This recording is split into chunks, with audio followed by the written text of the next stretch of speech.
Yung mga ganito guys, tinatanggal yan. Yan kasi ito yung malansa kapag sinasabaw natin ang isda. Yan, mga ganito.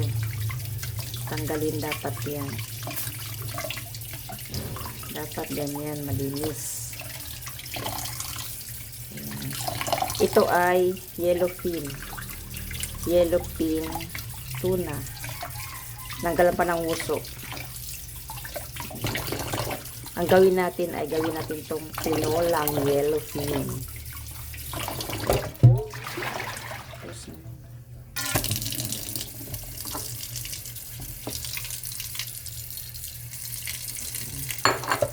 Siyempre, dalawang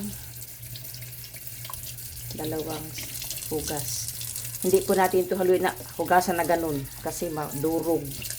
Pag ganyan pahugas yan, o malinis na. So, yung mga itim-itim na parang, hindi ko alam kung baga ba nila yun or what. O dugo na lang mo. O, tanggalin talaga yun para hindi malansa yan yung tira pa. Tanggalin yan guys. Okay. So, done cleaning our yellowfin tuna para sa ating tinolang yellowfin. Ayan guys. Ayan. So, 300 per kilo. Thank you so much for watching. Ito na yung hinugasan natin kanina guys. Tinolang yellowfin. Ayan. Ito yung mga laman niya.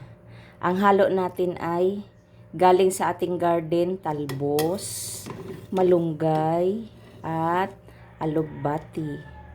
Ayan. Ang sarap guys. Fresh ang ating mga gulay. Ayan. Thank you so much guys for watching. Please do subscribe guys. And hit the notification bell para updated guys sa next video. Bye!